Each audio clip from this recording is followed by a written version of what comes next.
as we all know by this point, a couple of weeks ago we saw the release of the Miraculous World Paris special. And coming off the back of what I think was a pretty lackluster ending to the Gabriel Agreste arc with the finale of Season 5, Miraculous well and truly needed a win. Astric and the crew, they really needed to deliver. And I'll tell you what, they really did. It wasn't looking good at first glance, I'll admit. Setting your special in Paris instead of going somewhere new, terrible designs for alternate Adrian, and simply the names, Shadybug, Claw Noir, it very much felt like it was going to be more of the same. 40 minutes of lame, 40 minutes of cringe, and of course, it was not anything of the sort. It was actually really, really good, like a masterclass in storyline, character development, on-screen action. So much went right here. And every single character shined in some way, both the OG heroes and villains, as well as their alternate universe counterparts. And of course, as usually happens when a popular franchise puts out a really high quality piece of media, the fans went wild for it. And what do you know, the alternate universe characters got really popular too, which of course led to the question,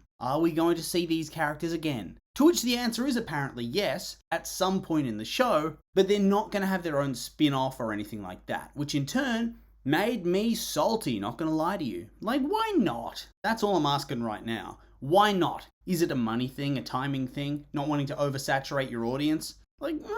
Because to me, more than any other world special or concept the main series has introduced, these characters in particular and the world in which they inhabit feels primed for a spin-off of some kind. Whether that's more specials following on from where we leave them off in the alternate universe, or simply a series or even a mini-series that chronicles their adventures and all that goodness. I just need this injected into my veins, you get me? How do you make something so cool and so awesome and so intriguing, such a big draw for the audience, and then just leave it be and turn it into a break glass in case of emergency type storyline? It just feels like there's so much upside and potential here that's going to waste. I mean, just from a story perspective, it gives a chance for the creative team to explore the franchise but in a different direction. Usually, I think multiverses do get looked down upon as a bit of a gimmick. A bit lame, overdone, and only good for a one-off special episode. And honestly, I think that's often because the characters drop in and mingle with the OG heroes right at the climax of the alternate universe's storyline. They defeat the major antagonist in one fell swoop with the help of their new friends, and there's no more potential. The villain's gone.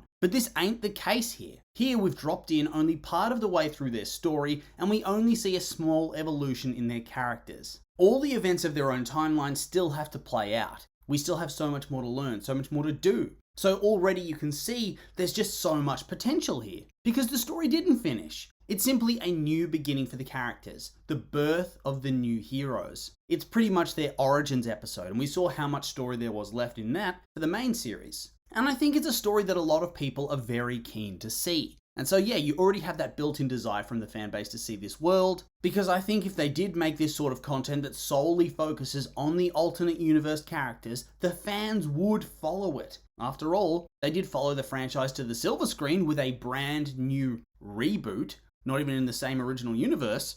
So I think it's quite clear to anybody that the fandom's simply rabid for more content. They will watch anything. And if it's good, they'll praise it. So I don't think it's a question of the reward not being worth the risk. I think it would do very well for itself. I mean, yeah, I don't know. I just feel like the optics for this kind of spin-off are really good. It has a built-in fan base, a fan base that's eager because the story seems exciting and intriguing and fresh. And so I really just don't understand this kind of decision. I mean, for one, the swapped character alignments are really interesting. A Gabe that does not seem to have a smooth brain, so far as we've seen at least, who's always there with an encouraging word and an inspirational speech, who realized that what he was doing was wrong and no longer desires to bring Emily back to life, who has a close bond with his Kwame Nuru. It completely shifts the dynamic of the story. A hero Gabe. His son still considers him a neglectful father, let's be honest, but it's in a different way. And whilst he's once again on the run and hiding from society, it's because he's a secret hero trying to overthrow a despotic oppressor. He's not a secret villain willing to do anything. Of the primary characters in the OG show, I think Gabe's got to be the one that really just underwent the least development. We're constantly told how he used to be this great dude. So friendly, so kind, so warm, this great dad. And yet we never see it outside of the strange pancakes every day arc that he does. But even then, he's still doing villainous things on the side, and the switch can still flip with him suddenly acting cruel to Adrian again. And so it didn't have that same feel. You were always waiting for the other shoe to drop. Here, not so much. And I gotta say, it's very, very refreshing. And honestly, it was quite funny as well. And then you contrast that with your two heroes, who are probably the two most wholesome characters in the OG timeline. But now they're supreme angsty edgelords. Yeah, they have that moment at the end where they realize they don't have to be villains, but I doubt their personalities are suddenly going to shift to be like the mainline heroes. And so now you have this really fresh take, a fresh perspective, new character dynamics, an Adrian who doesn't put up with Gabe's shit, probably backtalks him, snarks him, and instead it's Gabe who's the one who's probably going to get beaten down emotionally, I guess. You'd have a Marinette who's not obsessed with Adrian, not obsessed with trying to romance him, but instead an Adrian who's the one with the romantic interest. And you could develop that connection in a really unique way, and a way that's very exciting. I think of all the big plot points in Miraculous, the love story was the one that ended up getting the most stale over time. Not much changed. But this version actually intrigues me. It makes me want to see more, because Marinette doesn't like Adrian at all. She apparently hates his guts. But why? And even though they seemed chummy at the end, there's still probably a lot of lingering angst to deal with. You don't just let go of feelings that easily. And to me, that's the good stuff, the interesting stuff. Plus, Adrian simping like Marinette used to, that would be pretty funny, especially juxtaposed with his edgelord character design and personality. But then even beyond that, it's simply the world they come from. It switches the genre of the show. In the main world, it's a largely happy-go-lucky type of show, a monster of the week, brave superheroes fighting against the evil monarch,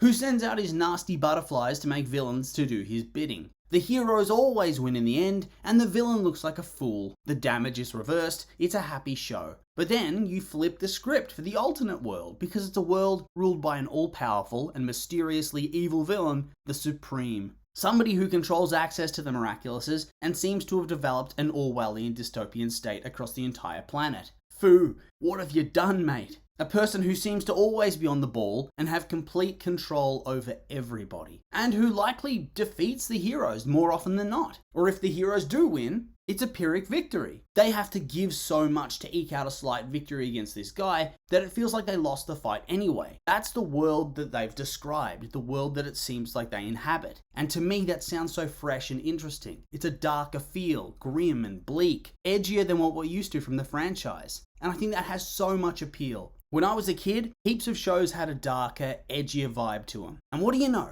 Kids ate that shit up. And so I don't think it's really running a risk of it being too dark. And then on top of that, you have the fresh character dynamics. As I said earlier, there's Gabe and Adrian, but also, Marinette has no friends at school. She's socially isolated and alone. Her parents, they seem to suck as well because she's in awe of Marinette's relationship with hers. It's just a really cool way to approach her character and the world in which they inhabit. I just feel like the alternate universe has so much narrative potential, and it would be a creative crime if they leave it to rot and only bring it out once a season to check in. I'm invested here. I want to see more, especially if they maintain the high quality of the writing, and I don't think I'm alone. Zag, make it happen, son, make it happen. But yeah, beyond that, not really much else to say. So with all that being said, these have just been my opinions, and now I'd like to hear yours. What did you think of a potential Miraculous World Paris spin-off? Do you think it would be a good idea? Maybe not? I'm curious for your thoughts, so make sure to like, comment, and subscribe, and let me know.